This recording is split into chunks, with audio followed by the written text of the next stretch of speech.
ಎಲ್ಲರಿಗೂ ನಮಸ್ತೆ.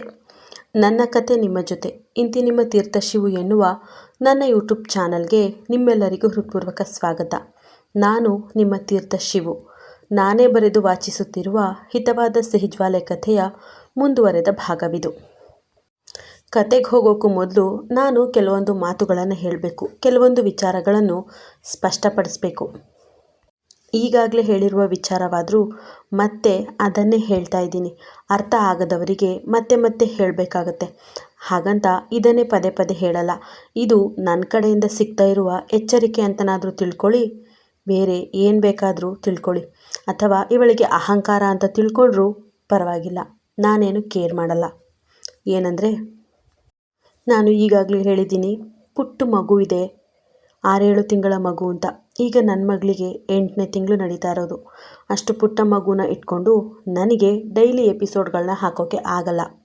ಇದಕ್ಕೂ ಮೊದಲು ಡೈಲಿ 2-2, 3-3 ಎಪಿಸೋಡ್ ಹಾಕಿದ್ದೀನಲ್ವಾ. ಹಾಕೋಕ್ಕೆ ಆಗಲ್ಲ ಅಂತ ಹೇಳಿದ್ಮೇಲೆ ಅರ್ಥ ಮಾಡ್ಕೋಬೇಕು. ಕೆಲವರು ಪ್ಲೀಸ್ ಹಾಕಿ ಮೇಡಮ್ ಅಂತ ಕೇಳ್ತೀರಾ, ನಿಮ್ಮಂಥವ್ರಿಗೆ ಹೇಳ್ತಾ ಇಲ್ಲ. ಅಂದರೆ ರಿಕ್ವೆಸ್ಟ್ ಮಾಡಿ ಕೇಳ್ತೀರಲ್ಲ, ನಿಮ್ಮಂಥವ್ರಿಗೆ ನಾನು ಹೇಳ್ತಾ ಇಲ್ಲ. ಕೆಲವರು ಬೇಕಂತಲೇ ಓವರಾಗಿ ಮಾತಾಡ್ತಾರೆ, ಬೇಕಂತಲೇ ವ್ಯಂಗ್ಯ ಅಥವಾ ಟಾಂಟ್ ಕೊಡೋಕ್ಕೆ ನೋಡ್ತಾರೆ. ಅಂಥವರಿಗೆ ಮಾತ್ರ ಇದು ಹೇಳ್ತಾ ಇರೋದು. ಅಥವಾ ಏನೋ ಒಂಥರ ನನ್ನ ಹತ್ರ ಕಮೆಂಟ್ ಮಾಡೋ ರೀತಿಲಿ ಮಾತಾಡ್ತಾರೆ. ನಾನು ಈಗಾಗಲೇ ಹೇಳಿದ್ದೀನಿ, ಈ ರೀತಿಯ ಮಾತುಗಳು ನನಗೆ ಇಷ್ಟವಾಗಲ್ಲ ಅಂತ. ಸೊ ಅಂಥವರಿಗೆ ಮಾತ್ರ ಹೇಳ್ತಾ ಇರೋ ಮಾತಿದು. ನೀವು ಹೇಳೋ ಹಾಗೆಲ್ಲ ಕೇಳೋಕ್ಕಾಗಲ್ಲ. ಇಷ್ಟ ಇದ್ದರೆ ಕತೆನ ಓದಿ, ಇಷ್ಟ ಇದ್ದರೆ ಕತೆನ ಕೇಳಿ, ಇಲ್ವಾ ಬೇಡ ಬಿಟ್ಟಾಕಿ. ನಾನೇನು ನಿಮ್ಮ ಹತ್ರ ಕೈ ಮುಗಿದು ಕೇಳ್ತಾ ಇದ್ದೀನಾ, ಬನ್ನಿ ನನ್ನ ಕತೆ ಕೇಳಿ, ನನ್ನ ಕತೆ ಓದಿ ಅಂತ? ಇಲ್ವಲ್ಲ. ಕತೆಯ ಕೊನೆಯಲ್ಲಿ ಎಂದಿನಂತೆ ನಿಮ್ಮ ಪ್ರೋತ್ಸಾಹದ ನಿರೀಕ್ಷೆಯಲ್ಲಿ ಅಂತ ಹೇಳೋದು ಇಷ್ಟ ಇದ್ದವರು ಪ್ರೋತ್ಸಾಹ ಕೊಡಿ ಅಂತ ಮಾತ್ರ. ಇಷ್ಟ ಇಲ್ಲದವರು ಓದುವ ಅಥವಾ ಕೇಳುವ ಶ್ರಮವನ್ನೇ ತೆಗೆದುಕೊಳ್ಬೇಡಿ. ಅರ್ಥ ಆಯ್ತಾ? ಅರ್ಥ ಆಗಿರುತ್ತೆ ಅನ್ಕೋತೀನಿ. ಇನ್ನೊಂದು ವರ್ಗದ ಜನರಿದ್ದಾರೆ, ಕತೆನ ಹಾಗೆ ಬರಿಬೇಕಿತ್ತು, ಹೀಗೆ ಬರಿಬೇಕಿತ್ತು, ಹೀಗೆ ಬರಿಬೇಡಿ, ಹಾಗೆ ಬರಿಬೇಡಿ ಅಂತ ಹೇಳೋರು. ನಿಮ್ಮಂಥವರಿಗೂ ಸೇಮ್ ಅದೇ ಡೈಲಾಗ್, ನಾನು ಹೀಗೆ ಬರೆಯೋದು, ನನಗೆ ಹೇಗೆ ಇಷ್ಟ ಆಗುತ್ತೋ ಹಾಗೆ ಬರೆಯೋದು, ಹಾಗೆ ಮುಂದುವರಿಸೋದು. ಇಷ್ಟ ಇದ್ದರೆ ಕೇಳಿ, ಇಲ್ಲ ಅಂದರೆ ಬಿಡಿ. ನಿಮ್ಮ ಹತ್ರ ಕೂಡ ನಾನು ಕೈ ಮುಗಿದು ಕೇಳಿಲ್ಲ, ಇನ್ನು ಮುಂದೇನು ಕೇಳಲ್ಲ. ಕಥೆ ಅನ್ನೋದು ಕತೆಗಾರನ ಕನಸಿನ ಕೂಸು. ಹೀಗೆ ಬರಿಬೇಕು, ಹಾಗೆ ಬರಿಬೇಕು ಅನ್ನೋದು ಅವರಿಗೆ ಗೊತ್ತಿರುತ್ತೆ. ಅವರಿಗೆ ಹೇಗೆ ಇಷ್ಟನೋ ಹಾಗೆ ಬರೀತಾರೆ. ಅದು ಬಿಟ್ಟು ನೀವು ಹೇಳೋ ಹಾಗೆಲ್ಲ ಬರಿತಾ ಹೋದರೆ ಅಲ್ಲಿ ಅವರ ಆಯ್ಕೆನೇ ಇರಲ್ಲ, ಅಲ್ಲಿ ಅವರ ಅಸ್ತಿತ್ವವೇ ಇರಲ್ಲ. ಎಲ್ಲಕ್ಕಿಂತ ಮೇಲಾಗಿ ನಾನು ಬೇರೆಯವರು ಹೇಳುವ ಹಾಗೆಲ್ಲ ಕತೆ ಬರೆಯಲ್ಲ. ಅಲ್ಲದೆ ಈ ಕಥೆಯನ್ನು ನಾನು ಈಗಾಗಲೇ ಪ್ರತಿಲಿಪಿಯಲ್ಲಿ ಬರಿತಾ ಇದ್ದೀನಿ. ಸೀಸನ್ 1 ಸುಡುವ ಬೆಳದಿಂಗಳು ಅಂತ ಬರೆದಿದೆ. ಅದು ಕೂಡ ಸೂಪರ್ ಡೂಪರ್ ಹಿಟ್. ಈಗ ಇದನ್ನು ಕೂಡ ಹಿತವಾದ ಸಿಹಿಜ್ವಾಲೆ ಅಂತ ಬರಿತಾ ಇದ್ದೀನಿ. ಇದು ಕೂಡ ಇನ್ನೇನು ಒಂದು ವಾರದಲ್ಲಿ 700ನೇ ಎಪಿಸೋಡ್ನ ಕಂಪ್ಲೀಟ್ ಮಾಡುತ್ತೆ. ಪ್ರತಿಲಿಪಿಯಲ್ಲಿ ಐಕ್ಯ ಶೌರ್ಯ ಎನ್ನುವ ಒಂದು ಬ್ರ್ಯಾಂಡ್ ಇದೆ. ಆ ಬ್ರ್ಯಾಂಡನ್ನು ಸೃಷ್ಟಿ ಮಾಡಿದ್ದೆ ನಾನು. ನನ್ನ ಐಕ್ಯ ಶೌರ್ಯ ಬಂದ ನಂತರ ಪ್ರತಿಲಿಪಿಲಿ ಇದೇ ರೀತಿ ಪಾತ್ರಗಳನ್ನು ಹೋಲುವ ಸಾಕಷ್ಟು ಕತೆಗಳು ಬಂತು. ಆದರೂ ಇದುವರೆಗೂ ಇದೆರಡು ಕ್ಯಾರೆಕ್ಟರನ್ನು ಬೀಟ್ ಮಾಡೋಕ್ಕೆ ಯಾರಿಂದಲೂ ಆಗಿಲ್ಲ. ಆ ರೀತಿಯ ಸ್ಟ್ರಾಂಗ್ ಕ್ಯಾರೆಕ್ಟರ್ ಇದು. ಮತ್ತು ಯೂಟ್ಯೂಬ್ನಿಂದ ನನಗೆ ಅಂತಹ ಆದಾಯ ಏನೂ ಬರಲ್ಲ. ನನ್ನ ಮೂಲ ಆದಾಯ ಏನಿದ್ರೂ ಪ್ರತಿಲಿಪಿಯಲ್ಲಿ. ಹಾಗೆ ಪ್ರತಿಲಿಪಿಯಲ್ಲಿ ಈಗ ನನಗೆ ಹೆಚ್ಚಿನ ಆದಾಯ ತಂದು ಕೊಡುತ್ತಿರುವ ಕಥೆಯೇ ಇದು, ಹಿತವಾದ ಸಿಹಿಜ್ವಾಲೆ. ಅರ್ಥ ಆಯ್ತಾ? ಅರ್ಥ ಆಯಿತು ಅಂದ್ಕೊಂಡಿರ್ತೀನಿ. ಅರ್ಥ ಆಗದೆ ಹೋದರೂ ನನಗೇನು ಸಮಸ್ಯೆ ಇಲ್ಲ. ಇದನ್ನೇ ಮತ್ತೆ ಮತ್ತೆ ಹೇಳಲ್ಲ. ನೀವು ಹೇಳಿದ ಹಾಗೂ ನಾನು ಕೇಳಲ್ಲ. ಬನ್ನಿ ಕತೆ ಕಡೆಗೆ ಹೋಗೋಣ. ಈಗಲೂ ಅಷ್ಟೇ, ಇಷ್ಟವಿದ್ದವರು ಮಾತ್ರ ಕತೆ ಕಡೆಗೆ ಬನ್ನಿ. ಐಕ್ಯ ವೇದಿಕೆಯ ಮೇಲೆ ಬಂದ ಕೂಡಲೇ ವಿತ್ ಯುವರ್ ಪರ್ಮಿಷನ್, ನೀವೆಲ್ಲರೂ ಒಪ್ಪಿಗೆ ಕೊಟ್ಟರೆ ನಿಮ್ಮೆಲ್ಲರ ಸಮ್ಮುಖದಲ್ಲಿ ನಾನು ನನ್ನ ಹೆಂಡತಿಗೆ ಒಂದೆರಡು ಮಾತುಗಳನ್ನು ಹೇಳಲು ಬಯಸುತ್ತೇನೆ ಎಂದ ಶೌರ್ಯನ ಮಾತು ಮುಗಿಯುವ ಮುನ್ನವೇ ಒಕ್ಕೊರಲಿನಿಂದ ಎಲ್ಲರೂ ಒಪ್ಪಿಗೆ ಕೊಟ್ಟಿದ್ದರು. ಥತ್, ಒಳ್ಳೆ ಕರ್ಮ ಗುರು. ಎಲ್ಲಿಂದ ಎಲ್ಲಿಗೆ ಹೋದರೂ ಬರೀ ಇವನದ್ದೇ ರಾಜ್ಯಭಾರ. ಇವನು ಹೇಳಿದ್ದೇ ನಡೆಯುತ್ತೆ. ಎದುರಿಗೆ ನಮ್ಮ ಮುಖ್ಯಮಂತ್ರಿಗಳು, ಮಂತ್ರಿಗಳು, ದೊಡ್ಡ ದೊಡ್ಡ ಅಧಿಕಾರಿಗಳೆಲ್ಲ ಕುಳಿತಿದ್ದಾರೆ. ಕೊನೆಯ ಪಕ್ಷ ಅವರಿಗಾದ್ರೂ ಇವನು ಗೌರವ ಕೊಡೋದು ಬೇಡವಾ? ಎಂದುಕೊಂಡ ಐಕ್ಯ ಅಡ್ಡಡ್ಡ ತಲೆಯಾಡಿಸುತ್ತಾ ಕಣ್ಣುಗಳನ್ನು ಸಂಕುಚಿಸಿ ಮೌನವಾಗಿ ಮನವಿ ಮಾಡಿದರೆ ತುಟಿಯಂಚಲ್ಲೇ ನಗುವನ್ನು ತುಳುಕಿಸುತ್ತಿದ್ದ ಶೌರ್ಯ ಮಂಡಿಯೂರಿ ಕೂರುವ ಮೊದಲೇ ಅವನನ್ನು ಹಿಡಿದೆತ್ತುವ ಐಕ್ಯ ಅವನ ಕಿವಿಯ ಬಳಿ ಬಾಗಿ, ಪ್ಲೀಸ್ ಇದನ್ನೆಲ್ಲ ಇಲ್ಲಿಗೆ ನಿಲ್ಲಿಸಿಬಿಡು ಶೌರ್ಯ, ನಿನ್ನ ನಾಟಕ ಜಾಸ್ತಿ ಆಯಿತು. ಏನೇ ಇದ್ರೂ ನಾವಿಬ್ಬರೇ ಮಾತನಾಡೋಣ ಎಂದರೆ, ನೀನು ನನ್ನನ್ನು ಒಪ್ಪಿಕೊಂಡು ಬಿಡು, ನನಗೆ ಕ್ಷಮೆ ಕೊಟ್ಬಿಡು ಹೆಂಡ್ತಿ, ಆಗ ಇದೆಲ್ಲವನ್ನು ನಿಲ್ಲಿಸುತ್ತೇನೆ ಎನ್ನುತ್ತಾನೆ ಶೌರ್ಯ.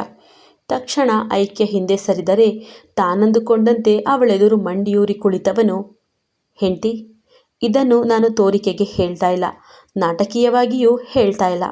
ಇಲ್ಲಿರುವವರೆಲ್ಲ ನೋಡಿ ನನ್ನನ್ನು ಮೆಚ್ಚಬೇಕು ಎನ್ನುವ ಪಬ್ಲಿಸಿಟಿ ಸ್ಟಂಟ್ ಕೂಡ ಅಲ್ಲ. ಮನಸಾರೆ ಹೇಳ್ತಾ ಇದ್ದೀನಿ, ನಾನು ನಿನ್ನನ್ನು ಹುಚ್ಚನಂತೆ ಪ್ರೀತಿ ಮಾಡ್ತೀನಿ. ನಿನ್ನನ್ನು ಪ್ರೀತಿಸುವ ವಿಚಾರದಲ್ಲಿ ನಾನು ಹುಚ್ಚನೆ ಹೆಂಡ್ತಿ. ನನ್ನಿಂದ ದೊಡ್ಡ ತಪ್ಪಾಗಿದೆ ನಿಜ. ನಿನ್ನನ್ನು ಬಿಡಬೇಕು ಎಂದುಕೊಂಡಿದ್ದೆ ನಾನು ಮಾಡಿದ ದೊಡ್ಡ ತಪ್ಪು, ಅತ್ಯಂತ ದೊಡ್ಡ ಅಪರಾಧ. ಅದಕ್ಕಾಗಿ ನೀನು ಯಾವ ಶಿಕ್ಷೆಯನ್ನು ಬೇಕಾದರೂ ಕೊಡು, ಅನುಭವಿಸಲು ನಾನು ಸಿದ್ಧ. ಬಟ್ ನನ್ನ ಜೊತೆಯಲ್ಲೇ ಇದ್ದುಕೊಂಡು ಶಿಕ್ಷೆ ಕೊಡು, ನಮ್ಮ ಬದುಕಿಗೊಂದು ಅವಕಾಶ ಕೊಡು, ನಾವಿಬ್ಬರು ಮತ್ತೆ ಒಟ್ಟಾಗಿ ಬದುಕೋಣ. ಇದು ನನ್ನೊಬ್ಬನ ಆಸೆ ಮಾತ್ರವೇ ಅಲ್ಲ, ನಿನ್ನ ಅಭಿಮಾನಿಗಳ ಆಸೆಯೂ ಹೌದು ಎಂದ ಶೌರ್ಯ ನೆರೆದಿದ್ದ ಜನರ ಕಡೆಗೊಮ್ಮೆ ನೋಡಿದರೆ, ಹೌದು ಒಪ್ಕೊಳ್ಳಿ ಐಕ್ಯ ಮೇಡಮ್ ಎಂದು ಮತ್ತೆ ಒಕ್ಕೊರಲಿನ ಸ್ವರ ಕೇಳುತ್ತದೆ. ಆಗ ಮೈಕನ್ನು ಹಿಡಿಯದೆ ಶೌರ್ಯನ ಹತ್ತಿರ ಬಾಗುವ ಐಕ್ಯ, ಒಟ್ಟಿನಲ್ಲಿ ಇಷ್ಟು ಜನರೆದುರು ನನಗೆ ಅವಮಾನ ಮಾಡಬೇಕು, ನನ್ನನ್ನು ಕೆಟ್ಟವಳನ್ನಾಗಿ ಬಿಂಬಿಸಬೇಕು ಅಂದ್ಕೊಂಡಿದ್ದೀಯಾ ಅಲ್ವಾ?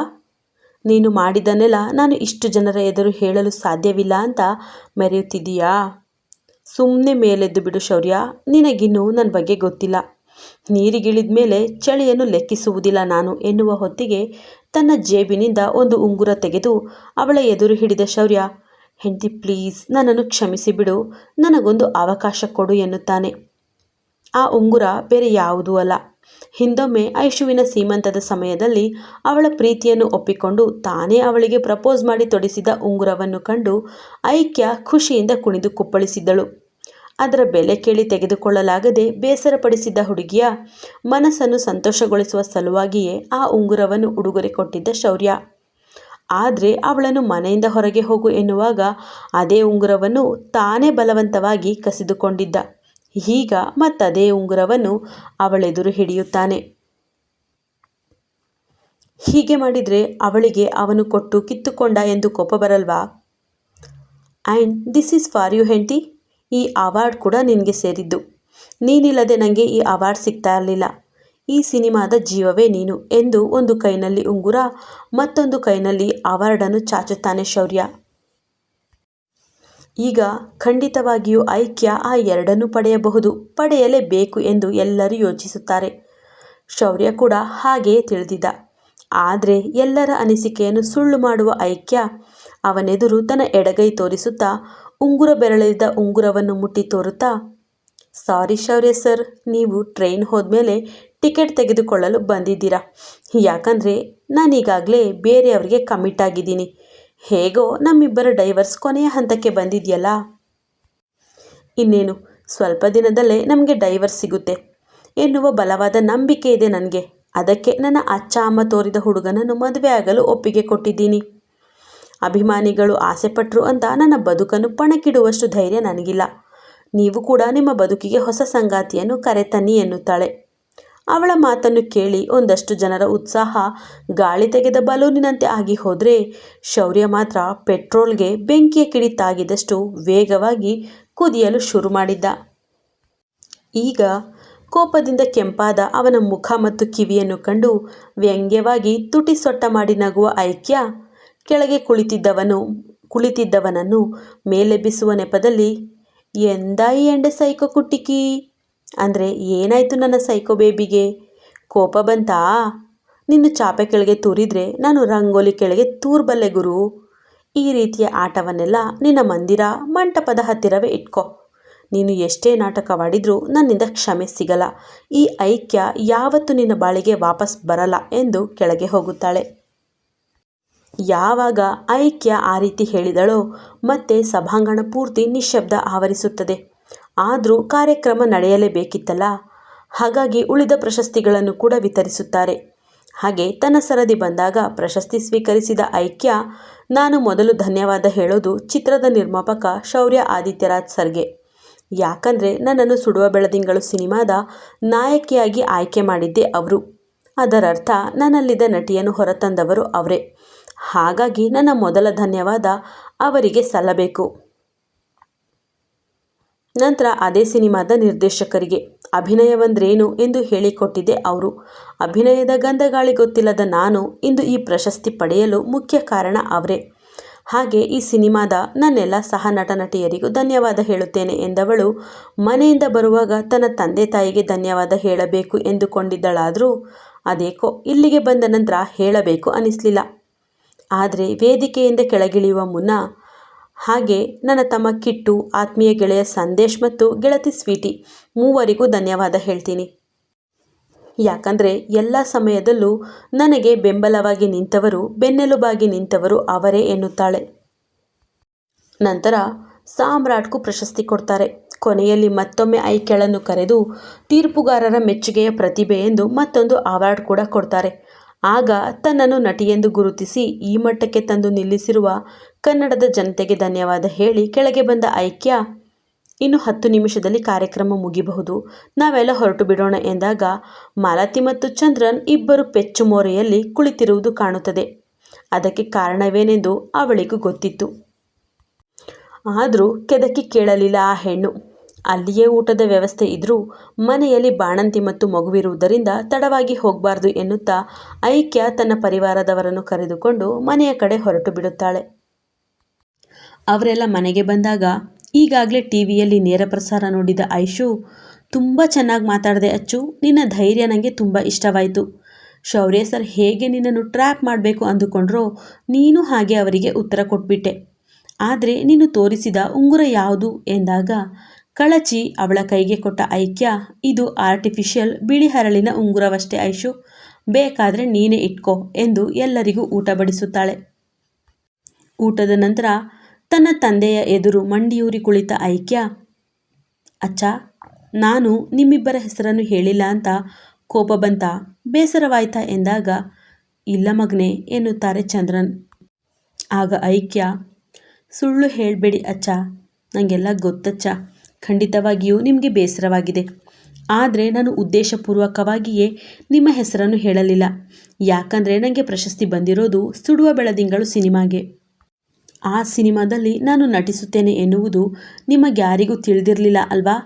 ಹಾಗೆ ನಿಮ್ಮಿಂದ ಸಪೋರ್ಟ್ ಕೂಡ ಸಿಕ್ಕಿರಲಿಲ್ಲ. ಅಂದಮೇಲೆ ಯಾಕೆ ಸುಳ್ಳು ಹೇಳಬೇಕು ಅಂದ್ಕೊಂಡೆ ಅಷ್ಟೇ. ನನ್ನಿಂದ ಬೇಸರವಾಗಿದ್ದರೆ ಕ್ಷಮಿಸಿ ಎಂದಾಗ, ಇಲ್ಲ ಮಗನೇ, ಮೊದಲು ಸ್ವಲ್ಪ ಬೇಸರವಾಯಿತು, ಆಮೇಲೆ ನೀನು ಹೇಳಿದ್ದರಲ್ಲಿ ತಾನೇ ಯಾವ ತಪ್ಪಿತ್ತು? ಅಪ್ಪ ಅಮ್ಮ ಆಗಿ ನಾವು ನಿನ್ನನ್ನು ಎಷ್ಟು ವರ್ಷ ತಾನೇ ಸಾಕಿದ್ದೀವಿ. ನನ್ನ ಕೈಕಾಲು ನಿಂತ ಕ್ಷಣದಿಂದಲೂ ನೀನೇ ತಾನೇ ನಮ್ಮೆಲ್ಲರನ್ನು ಸಾಕಿರುವುದು. ನನಗೇನು ಬೇಸರವಿಲ್ಲ ಎಂದು ಮಗಳನ್ನೇ ಸಮಾಧಾನ ಮಾಡುತ್ತಾರೆ ಚಂದ್ರನ್. ಬಳಿಕ ಸ್ವಲ್ಪ ಹೊತ್ತು ಎಲ್ಲರೊಡನೆ ಕುಳಿತು ಮಾತನಾಡುವ ಐಕ್ಯ ತನ್ನ ಮುಂದಿನ ಸಿನಿಮಾ ಪ್ರಾಜೆಕ್ಟ್ಗಳ ಬಗ್ಗೆ ಹೇಳುತ್ತಾ, ತಮಿಳ್ ಮತ್ತು ಮಲಯಾಳಂ ಸಿನಿಮಾ ಮಾಡುವಾಗ ನಾನು ಅಲ್ಲೇ ಎಲ್ಲಾದರೂ ರೂಮ್ ಮಾಡಿಕೊಂಡು ಉಳಿದ್ಬಿಡ್ತೀನಿ. ಡೈಲಿ ಇಲ್ಲಿಗೆ ಬಂದು ಹೋಗೋಕೆ ಆಗಲ್ಲ ಎನ್ನುವ ಹೊತ್ತಿಗೆ ಅವಳ ಮನೆಯ ಕಿಟಕಿಯ ಗಾಜು ಪುಡಿ ಪುಡಿಯಾಗಿತ್ತು. ತಕ್ಷಣ ಅವರೆಲ್ಲ ಬೆಚ್ಚಿ ಬಿದ್ದರೆ ಎಂದಿನಂತೆ ತಾನು ಮಾತ್ರ ಹೆದರದ ಐಕ್ಯ, ಅದೇನು ಅಂತ ನೋಡ್ತೀನಿ ಇರಿ ಎಂದು ತಾನೇ ಬಾಗಿಲು ತೆರೆದರೆ ಗೇಟಿನ ಬಳಿ ತೂರಾಡುತ್ತಾ ನಿಂತಿದ್ದ ಶೌರ್ಯ ಕೈಯಲ್ಲಿ ಮತ್ತೊಂದು ಕಲ್ಲು ಹಿಡಿದು, ಲೇ ಹೆಂಡತಿ, ಇಲ್ಲಿಗೆ ಬಾರೆ, ನಾನು ನಿನ್ನ ಜೊತೆ ಮಾತಾಡಬೇಕು ಎಂದು ಕಿರುಚಿದ್ದ. ಅವನು ಹಾಗೆ ಕಿರುಚಿದಾಗ ತನ್ನ ಮನೆಯವರೆಲ್ಲ ಹೆದರಿ ಅವನನ್ನು ನೋಡಲು ಹೊರಗೆ ಬರುವಾಗ ಅವರೆಲ್ಲರಿಗೂ ಅಡ್ಡಲಾಗಿ ನಿಂತ ಐಕ್ಯ ಆಗಲೇ ತಾನು ಐಶ್ವರ್ಯಗೆ ಕೊಟ್ಟಿದ್ದ ಉಂಗುರವನ್ನು ವಾಪಸ್ ಕೇಳಿ ಪಡೆದು ಮತ್ತೆ ಬೆರಳಿಗೆ ತೊಡಿಸಿ, ನೀವೆಲ್ಲ ಒಳಗೆ ಹೋಗಿ, ಅದೇನೋ ಮಾತನಾಡಬೇಕಂತೆ, ನಾನು ಮಾತನಾಡಿ ಬರ್ತೀನಿ ಎಂದಾಗ, ಅಲ್ಲ ಅಚ್ಚುಕುಟಿ, ಅವನು ಕುಡಿದು ತೂರಾಡ್ತಾ ಇದ್ದಾನೆ, ಅವನಿಂದ ನಿನಗೇನಾದರೂ ಅಪಾಯವಾದರೆ ಎಂದು ಆತಂಕ ತೋರುವ ಮಾಲತಿಯವರಿಗೆ, ಇಷ್ಟೆಲ್ಲ ಹೆದರಬೇಡಮ್ಮ, ಅವನು ನನಗೆ ಯಾವ ಹಾನಿಯನ್ನು ಮಾಡಲ್ಲ ಎನ್ನುವ ನಂಬಿಕೆ ನನಗಿದೆ. ವೇದಿಕೆಯ ಮೇಲೆ ಹೇಳಿದ್ನಲ್ಲ, ನನ್ನನ್ನು ಪ್ರೀತಿಸುವ ವಿಚಾರದಲ್ಲಿ ಅವನು ಹುಚ್ಚ ಅಂತ, ಅದೊಂದು ಮಾತ್ರವೇ ಸತ್ಯ. ಆ ಹುಚ್ಚನಿಂದ ನನಗೆ ಯಾವ ಅಪಾಯವೂ ಆಗಲ್ಲ. ನೀವೆಲ್ಲ ಒಳಗೆ ಹೋಗಿ ಎನ್ನುತ್ತಾ ಬಾಗಿಲು ಹಾಕಿದ ಐಕ್ಯ ಗೇಟ್ನಿಂದ ಒಳಗೆ ನಿಂತು, ಏನು ಕುಡ್ಕೊಂಡು ಗಲಾಟೆ ಮಾಡೋಕ್ಕೆ ಬಂದಿದ್ದೀಯಾ ಎಂದರೆ ಗೇಟಿಗೆ ಒದ್ದ ಶೌರ್ಯ, ಹೌದು ಕಣೆ, ಗಲಾಟೆ ಮಾಡೋಕೆ ಅಂತಲೇ ಬಂದಿದ್ದೀನಿ. ನನಗೆ ನೀನು ಬೇಕು. ಬಾ ಮನೆಗೆ ಹೋಗೋಣ. ಒಂದೋ ಗೇಟ್ ತೆರೆದು ನೀನೇ ಆಚೆಗೆ ಬಾ, ಇಲ್ಲ ಗೇಟ್ ಹಾರಿ ನಾನೇ ಒಳಗೆ ಬರ್ತೀನಿ ಎನ್ನುತ್ತಾನೆ. ಕಥೆ ಮುಂದುವರಿಯುವುದು. ಎಂದಿನಂತೆ ನಿಮ್ಮ ಪ್ರೋತ್ಸಾಹದ ನಿರೀಕ್ಷೆಯಲ್ಲಿ. ಕತೆ ಮತ್ತು ಸಂಚಿಕೆ ಇಷ್ಟವಾಗಿದ್ದರೆ ಲೈಕ್ ಮಾಡೋದನ್ನು ಮರಿಬೇಡಿ. ಮುಂದಿನ ಸಂಚಿಕೆಯಲ್ಲಿ ಸಿಗೋಣ. ಅಲ್ಲಿಯವರೆಗೂ ಟೇಕ್ ಕೇರ್, ಬಾಯ್ ಬಾಯ್. ಕತೆ ಕೇಳಿದ್ದಕ್ಕೆ ಧನ್ಯವಾದಗಳು. ಅಂದ ಹಾಗೆ ಈಗ ಸಮಯ ಮಧ್ಯರಾತ್ರಿ 1:20. ನನಗೆ ಈ ಸಮಯದಲ್ಲೇ ವಾಯ್ಸ್ ಕೊಡೋಕ್ಕೆ ಆಗೋದು. ಒಮ್ಮೊಮ್ಮೆ ಈ ಸಮಯದಲ್ಲಿ ವಾಯ್ಸ್ ಕೊಡ್ತೀನಿ, ಕೆಲವೊಮ್ಮೆ ನಿದ್ರೆ ಬಂದಾಗ ಕತೆಯನ್ನು ಎಡಿಟ್ ಮಾಡಿದರೂ ವಾಯ್ಸ್ ಕೊಡೋಕ್ಕೆ ಆಗಲ್ಲ.